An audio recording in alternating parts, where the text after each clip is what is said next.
L'actualité à la une. Ce matin, les dépouilles des casques bleus burkinabés tués dans un attentat suicide au nord Mali, rapatriés hier au Burkina. Le président du Faso était à l'accueil. Les deux sous-officiers ont été inhumés ce midi. Les populations du Sahel s'activent pour stopper les déserts. Une technique de récupération des terres donne des résultats. La région pense désormais au reverdissement. C'est le dossier de cette édition. Bonjour à tous et bienvenue au 13h15 de la télévision du Burkina. Les dépouilles des deux soldats burkinabés tués le 16 août dernier au Mali sont arrivés hier à Ouagadougou. À l'accueil, il y avait le président du Faso qui est venu rendre hommage aux soldats disparus. Les corps des sous-officiers Rwamba et Konaté ont été inhumés ce midi au cimetière militaire de Gunguin. L'accueil avec Azalissa Sanfo.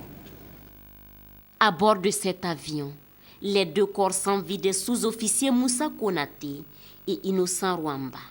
Ils étaient partis, les mains sur le cœur pour défendre la paix au Mali. Mais un attentat à la voiture piégée mettra fin à leur séjour et aussi à leur vie. Ce soir, c'est leur ultime retour à la terre qui les a vus partir au sein du bataillon Badenia 2. En premier rang de cet accueil, symbole d'un adieu, le président du Faso, venu s'incliner et saluer la mémoire de ses soldats tombés, les armes à la main pour la paix au camp de Ber. Pour Blaise Compaoré, c'est une grande perte. Mais la cause qui a mobilisé les soldats burkinabés au sein de la mission multidimensionnelle intégrée des Nations Unies pour le Mali est noble. Nous sommes engagés au Mali, c'est pour la paix dans le monde, mais aussi c'est pour la paix au Burkina, car vous savez bien que ce qui se passe au Mali, si ça doit s'aggraver, si la situation politique n'est pas stabilisée, si les mouvements extrémistes vont occuper des territoires au Mali, cela veut dire que c'est le Burkina qui va être largement affecté. Donc ce que nous faisons comme devoir là-bas, c'est un devoir, une parcelle du devoir national pour notre sécurité, pour notre stabilité. L'attentat qui a coûté la vie à ces deux soldats a fait aussi 7 blessés. Et le général de division de rassurer que tout est sous contrôle. Ça commence à faire lourd parce qu'il y a moins de 45 jours. Et nous avons aussi des victimes à l'occasion de l'explosion d'une mine. Ce sont des militaires donc, qui savent qu'il y a des prises de risques, donc, qui mesurent les risques encourus. Donc ils sont formés pour ça, ils ont le moral. Si les soldats, eux, peuvent se surpasser, pas les parents des victimes, mais la présence du président du Faso ce soir est un grand réconfort. Le président est venu s'incliner devant lui. Bon, sincèrement, je suis très content de ce côté. Cette perte pour moi aujourd'hui, je ne sais pas quoi dire. Parce qu'il est parti sans rien me dire. Sincèrement, ça me fait très mal. Cet après-midi, les honneurs militaires accompagneront les dépouilles mortelles des deux soldats à leur dernière demeure au cimetière militaire de Gunguin. À noter que les deux soldats ont été inhumés donc ce midi. On reparle de la composante 4 du programme de création d'emplois pour les femmes et jeunes du Burkina. Grâce à cette composante, les femmes du centre viennent de recevoir des technologies. Ce sont des équipements de production et de transformation. La remise a eu lieu vendredi dernier à Ouagadougou. Claudine Bikaba. Après les 12 régions du Burkina, c'est au tour des associations et groupements féminins de la région du centre de recevoir du matériel de transformation et de production de la part du ministère de la Promotion de la Femme et du Genre. Une opération qui s'inscrit dans le cadre d'un programme spécial de création d'emplois pour les jeunes et les femmes adopté en 2011. Certains des équipements viennent de très loin. Et il faudrait qu'il y ait un bon entretien pour que ça ne se brise pas rapidement. Par ailleurs, je sollicite vraiment des responsables de groupement qu'elles pratiquent une gestion équitable des équipements même et des ressources qui vont être générées par ces équipements pour que tous les membres puissent vraiment tirer profit en termes d'emploi, mais en termes de revenus également. Les femmes de la région du centre se réjouissent des 261 pièces de technologie reçues. Je suis très heureuse ce soir de la remise de ces technologies-là.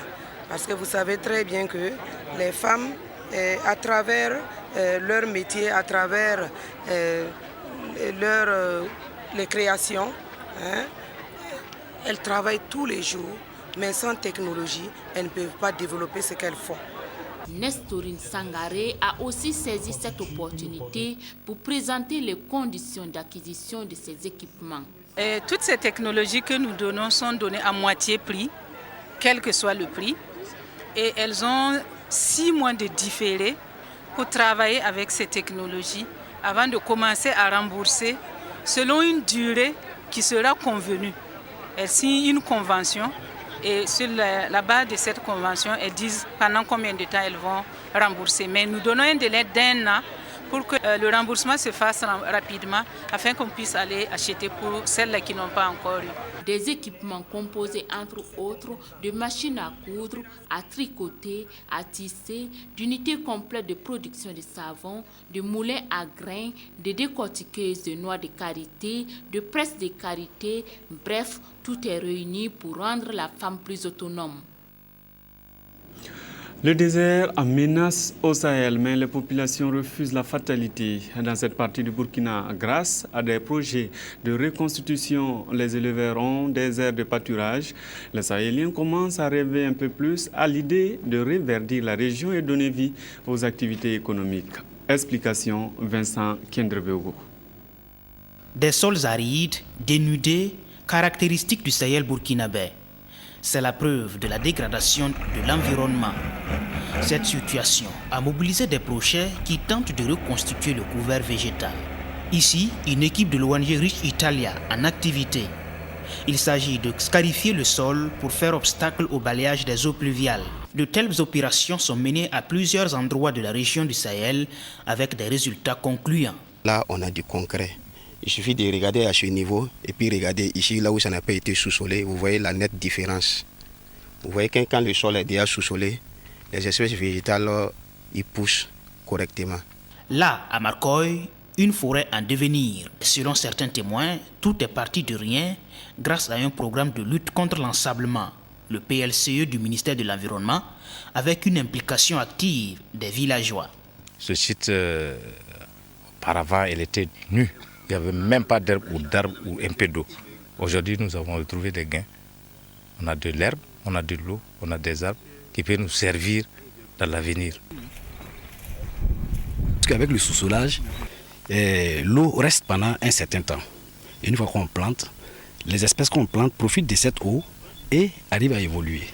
Une fois que la reprise est bonne, et puis ça constituera une forêt. Dune de sable à Tasmakat. Ici, le défi est d'arriver à stabiliser le sable pour éviter son invasion des sols et des points d'eau. Il s'agit d'une activité de fixation des dunes. La technique, elle est simple. Il s'agit au départ d'avoir à votre disposition des boutures de forme. Après, la population se mobilise et ils font les plantations de boutures. Scarification ou sous-solage, fixation de dunes ou plantation d'arbres, les techniques sont diverses et concourent à barrer la route au désert qui menace la survie des activités économiques de la région. Aujourd'hui là, c'est très bien. Voilà, notre animaux mangent ici. L'herbe, nous, on enlève l'herbe ici, on laisse pour les animaux. Et puis encore, les arbres là étaient donnés les graines. Les graines là, les animaux aussi viennent manger ça là. Cette année, maintenant là, vraiment notre site est très bien. À l'image des sites visités, beaucoup d'initiatives de sauvegarde de l'environnement au Sahel sont fort encourageantes et se présentent comme un secours porté à ces populations dont l'activité est menacée. La randonnée des cascades était hier au Mont Nakuru, haut de 747 mètres. La plupart a pu grimper. Mais après avoir laissé effort et sueur, une joie se lisait tout de même sur les visages selon les images qui nous ont été rapportées par Simplice Barou. Objectif atteint pour ces randonneurs, ils viennent de se hisser sur le Mont Nakuru à 747 mètres d'altitude, le sommet le plus haut du Burkina. Mais pour y arriver, que de péripéties, si certains randonneurs prennent des forces avant l'ascension, d'autres par contre observent déjà des signes de fatigue avant même la montée. C'est des galettes, oui. Ça va nous permettre de terminer le reste du trajet. C'est la marche, mais je compte continuer dans peu de temps. Il y a la fatigue aussi. Plus loin, on se restaure en groupe avant de débuter l'escalade dans la bonne humeur. La recette de l'énergie. Voilà. C'est-à-dire comment on doit commencer l'ascension du mont Tenakuru. Voilà, on juge être normal de se remplir le ventre d'abord. Les populations du Tena saisissent l'occasion pour réaliser de bonnes affaires. Le petit marché de la randonnée 2014 est pris d'assaut. La soif et la faim y sont sans doute pour quelque chose. Les conditions physiologiques étant réunies, la plupart des randonneurs prennent de l'altitude sous les yeux protecteurs du président de l'Assemblée nationale, du ministre de la Jeunesse, du vice-président de la Chambre de commerce et d'industrie du Burkina et bien sûr du président du comité d'orientation du RECIDEC, le réseau citoyenneté et développement des cascades. En moyenne, une quinzaine de minutes pour être au sommet du Tenakuru et ceux-ci l'ont fait. C'est vraiment formidable, c'est un paysage incroyable. Vous voyez, à partir de là, j'ai le premier village malien qui est là avec la tôle qui brille et une végétation vraiment formidable.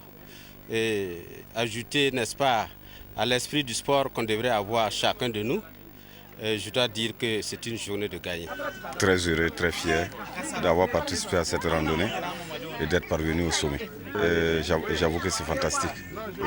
La vue est impressionnante. Malgré les contraintes d'organisation, la randonnée 2014 semble être une réussite. Dans l'ensemble, tout s'est bien déroulé. Les jeunes, ils arrivent à comprendre que c'est des efforts qui sont faits pour les satisfaire.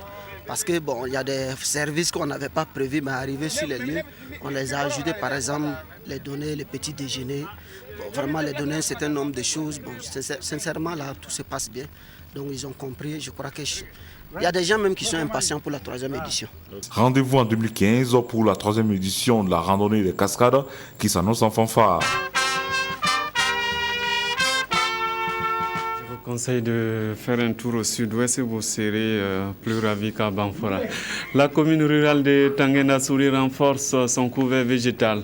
Plus de 1000 plants ont été mis en terre avec pour but de restaurer la végétation. C'est Bazoulé, le site de reboisement initié par les responsables de Cotecna, Si et Sylvestre Da.